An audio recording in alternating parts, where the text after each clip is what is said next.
cerita sedikit tentang kelapa sawit. Siapa sih yang nggak tahu kelapa sawit?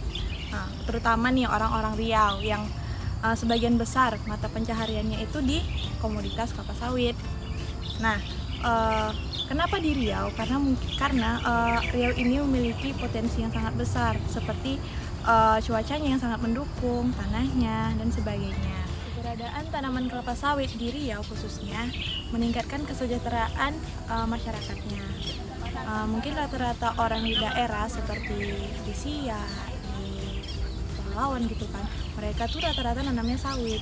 Kenapa? Menurut mereka tanaman kelapa sawit ini sangat menguntungkan dibandingkan dengan komoditi lain. Seperti per hektarnya itu dapat menghasilkan 50 juta. Kelapa sawit memiliki banyak manfaat seperti sebagai bahan pengolahan untuk mentega, kosmetik, minyak goreng, dan sebagainya yang sangat dibutuhkan oleh manusia. Namun, keberadaan kelapa sawit itu tidak berjalan mulus seutuhnya karena semenjak adanya Black Campaign dari Uni Eropa menyebabkan permintaan kelapa sawit itu terus menurun. Nah, hal itu menyebabkan harga kelapa sawit di tingkat petani terus menurun. Nah, mereka mungkin bertanya-tanya, kenapa sih setiap tahun, di akhir tahun tepatnya, harga kelapa sawit itu terus turun? Nah, seharusnya mereka tahu bahwa penyebabnya itu karena peningkatan penawaran di dunia.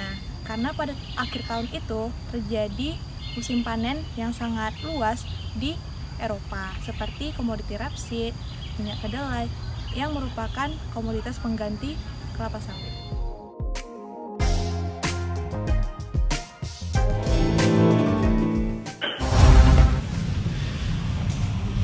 Pemirsa, dialog kembali kita lanjutkan dan saat ini kita sudah tersambung melalui sambungan telepon dengan anggota Komisi 4 DPR RI, Mahfud Siddiq. Pak Mahfud Siddiq, selamat malam.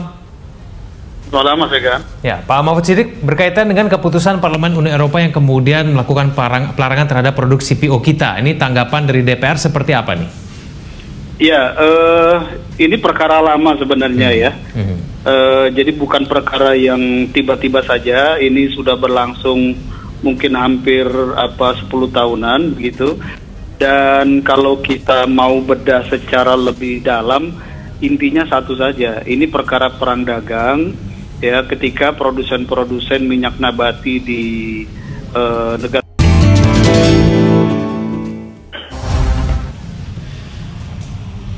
Pemirsa, dialog kembali kita lanjutkan dan saat ini kita sudah tersambung melalui sambungan telepon dengan anggota Komisi 4 DPR RI, Mahfud Siddiq. Pak Mahfud Siddiq, selamat malam. Selamat malam, Mas Egan. Ya, Pak Mahfud Siddiq, berkaitan dengan keputusan Parlemen Uni Eropa yang kemudian melakukan pelarangan terhadap produk CPO kita, ini tanggapan dari DPR seperti apa nih? Ya, ini perkara lama sebenarnya ya. Jadi bukan perkara yang tiba-tiba saja, ini sudah berlangsung mungkin hampir 10 tahunan begitu.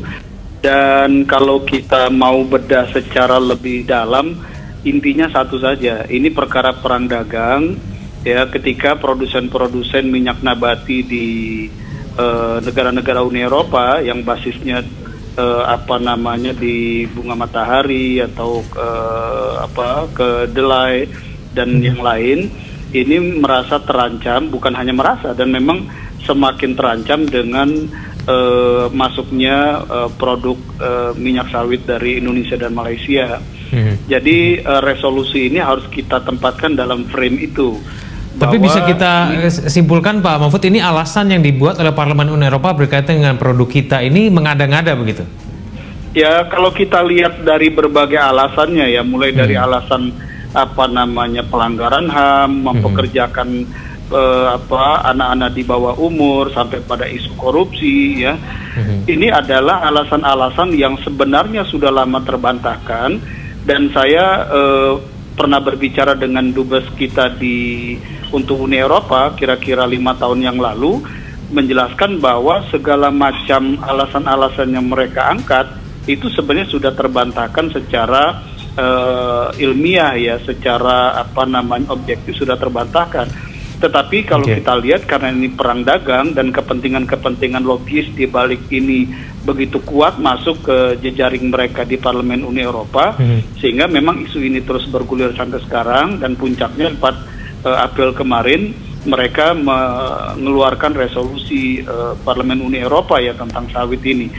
Jadi masih ada waktu sebenarnya bagi pemerintah Indonesia untuk melakukan langkah-langkah yang tepat dalam menyikapi aksi perang dagang dengan memanfaatkan Parlemen Uni Eropa ini dalam regulasinya. Nah, Pak Mahfud, masihkah ada kemungkinan kita untuk bernegosiasi gitu, membujuk Parlemen Uni Eropa dikala sebetulnya ini demi melindungi kepentingan mereka sendiri begitu, ini untuk melindungi produk mereka sendiri? Masih ada kemungkinan kita berubah itu? Peluang itu masih sangat terbuka ya, tetapi memang harus dilakukan dengan cepat dan tepat.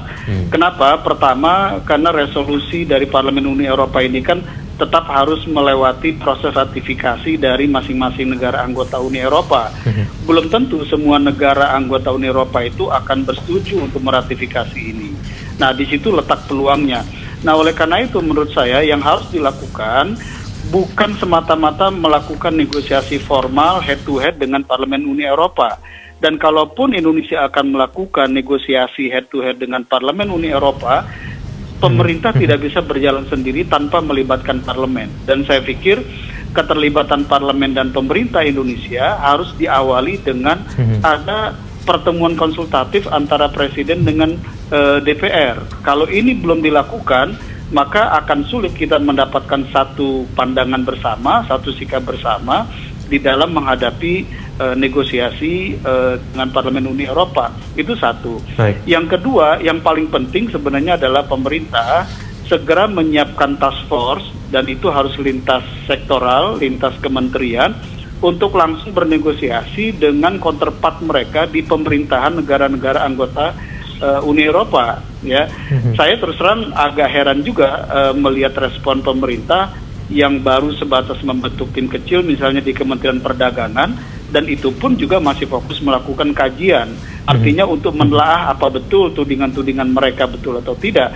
Kalau ini sebenarnya sudah fase yang lewat lama, yang diperlukan adalah satu task force, gugus tugas, lintas kementerian, dan langsung mereka bernegosiasi dengan counterpart di negara-negara anggota Uni Eropa yang memungkinkan untuk coba dibujuk, untuk coba dijelaskan agar bisa tidak memberikan dukungan atau bahkan menggagalkan resolusi Parlemen Uni Eropa ini. Baik, Pak Mahfud, di sini juga ada Pak Tungkot Sipayung dari PASPI. Pak Tungkot, saya kembali ke Anda.